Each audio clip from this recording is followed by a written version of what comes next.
आज मैं बात करने वाला हूँ मूवी जो होती हो किस तरह से थिएटर्स में आती है, फिल्म की टिकट कौन तय करता है, कितना प्रोड्यूसर कमाता है और कितना थिएटर्स वाले कमाते हैं। पूरी डिटेल में वीडियो बनाया है, थोड़ा लंबा हो जाए तो अंत तक देख लेना। पूरा का पूरा जो डिटेल, पूरा का पूरा सिस्टम जो है वो आपके समझ में आ जाएगा। वीडियो को अंत तक देख लेना और अच्छे से कमेंट डाल देना, वीडियो को लाइक कर देना और चैनल को सब्सक्राइब कर देना ताकि मोटिवेशन मिलता रहे मुझे आपकी ओर से। चलिए शुरू करते हैं, क्या है पूरा प्रोसेस। अभी KGF चैप्टर 2 की ही एग्जांपल लेकर हम शुरुआत करते हैं। KGF का चैप्टर 2 बन के तैयार हो गया है। अब जिसने ये बनाया है, जिसने पैसा डाला है, प्रोड्यूसर, उसको ये फिल्म इंडिया के पूरे थिएटर्स में दिखाना है। तो अब वो क्या करेगा? वो फिल्म डिस्ट्रीब्यूटर जो होते हैं उनका कांटेक्ट करेगा। हर एक स्टेट में, हर एक लैंग्वेज में अलग अलग फिल्म डिस्ट्रीब्यूटर होते हैं। तो अब वो सीधा उनका कांटेक्ट करेगा। अगर नॉर्थ में करना है तो नॉर्थ वाले डिस्ट्रीब्यूटर को कांटेक्ट करेगा, साउथ में करना है तो साउथ वाले को करेगा, तमिल, तेलुगु अलग अलग में, हर एक स्टेट में अलग अलग वाइज डिस्ट्रीब्यूटर होते हैं तो उनका पहले कांटेक्ट करेगा। अब मैं पहले समझा दूँ डिस्ट्रीब्यूटर क्या है। डिस्ट्रीब्यूटर यानी कि उनका कांटेक्ट होता है हर एक थिएटर्स में। मान लो छोटा कोई थिएटर्स हो, मल्टीप्लेक्स हो, सिंगल स्क्रीन हो, छोटे से बड़े हर जगह, हर थिएटर्स में डिस्ट्रीब्यूटर का कांटेक्ट होता है।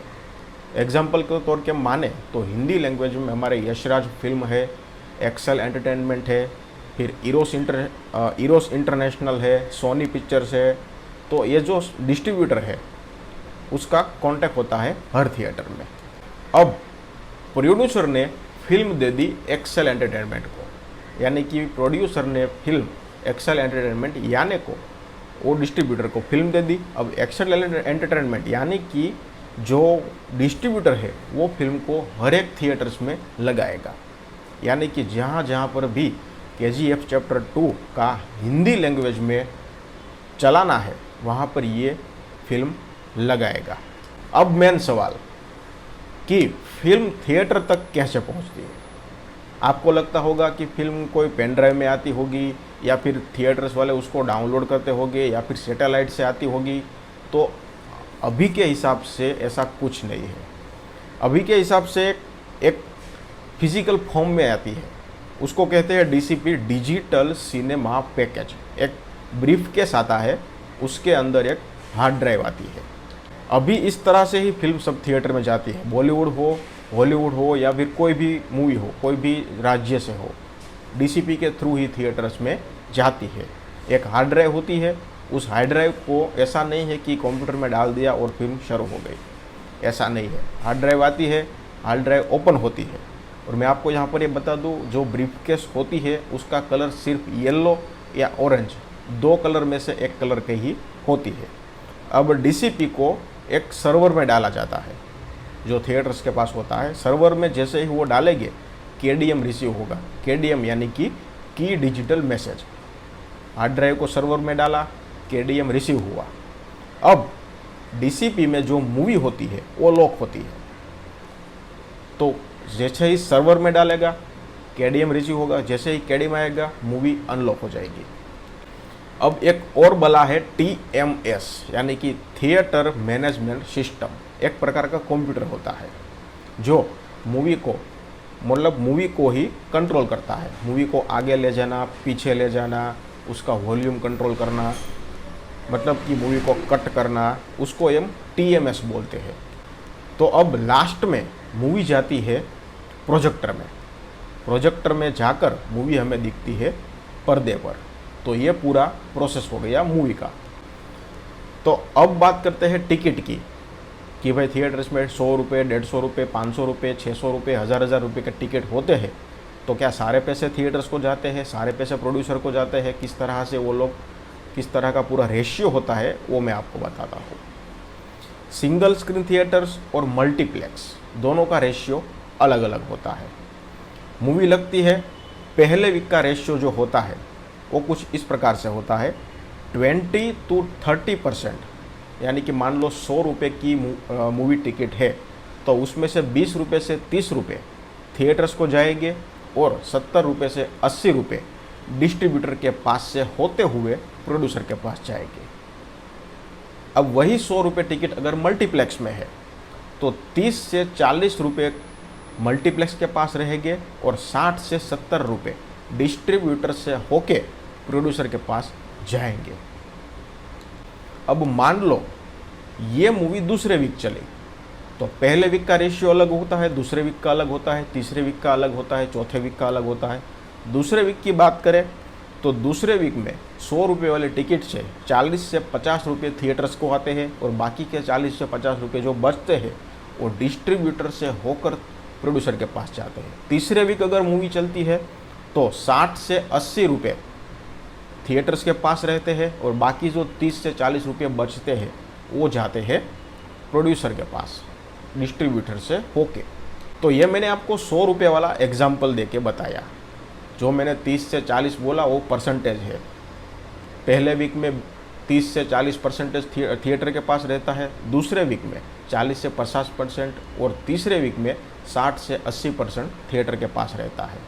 इन शॉर्ट अगर बात करें कि मूवी थिएटर्स में जितनी ज़्यादा चलेगी उतना फ़ायदा थिएटर्स को होगा, ना कि प्रोड्यूसर और डिस्ट्रीब्यूटर को होगा। तो ये हो गया पहला तरीका। अब टिकट प्राइस के लिए या फिर मूवी के लिए दूसरा तरीका ये है कि एक प्रोड्यूसर ने फिल्म बनाई, फिल्म तैयार हो गई 50 करोड़ रुपए में। अब वो डिस्ट्रीब्यूटर क्या करेगा, अपनी फिल्म को बेच देगा।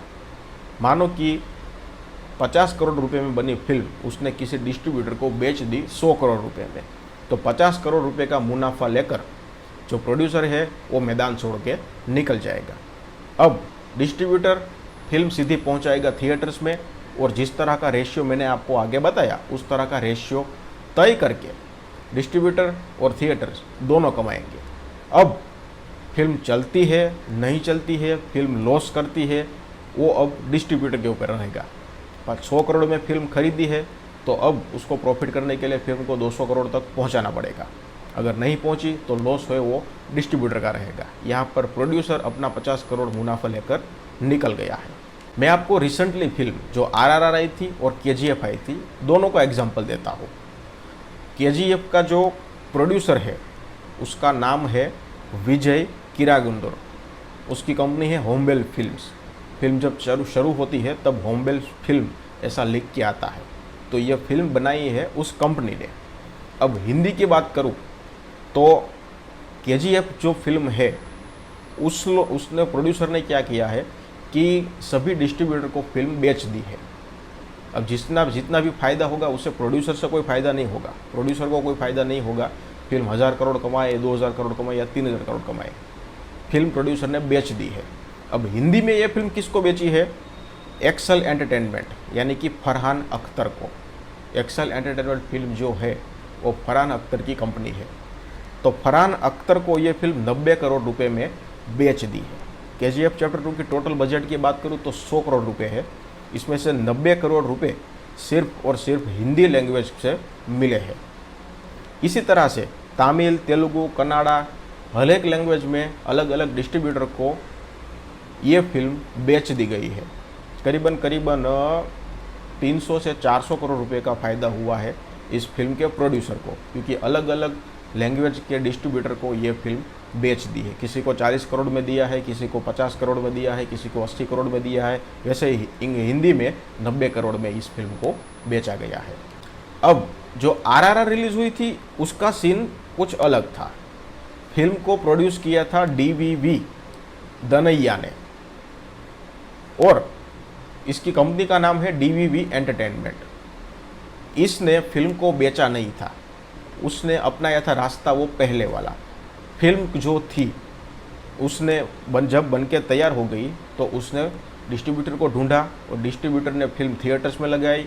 फिर थिएटर्स में जिस तरह से फिल्म चल रही थी उसके परसेंटेज के हिसाब से डिस्ट्रीब्यूटर के पास से होता हुआ परसेंटेज वो प्रोड्यूसर के पास आया था। तो फिल्म ने 1000 करोड़ कमाए, उसमें से भी DVV का हिस्सा जो है वो था। तो यहाँ पर क्या होता है, फिल्म अगर लॉस करती है तो प्रोड्यूसर का भी लॉस जाता है। KGF 2 में क्या होता है, KGF 2 के जो प्रोड्यूसर है उन्होंने फिल्म बेच दी, अब वो मैदान से निकल गए। अब फिल्म 500 करोड़ कमाए या 5000 करोड़ कमाए, वो सब डिस्ट्रीब्यूटर का और थिएटर का रहेगा। प्रोड्यूसर को जो फिक्स अमाउंट मिलनी थी वो मिल गई। तो अब आशा करता हूँ कि पूरी डिटेल, पूरी अपडेट, पूरा जो मतलब ये सीन था वो आपको समझ में आ गया होगा।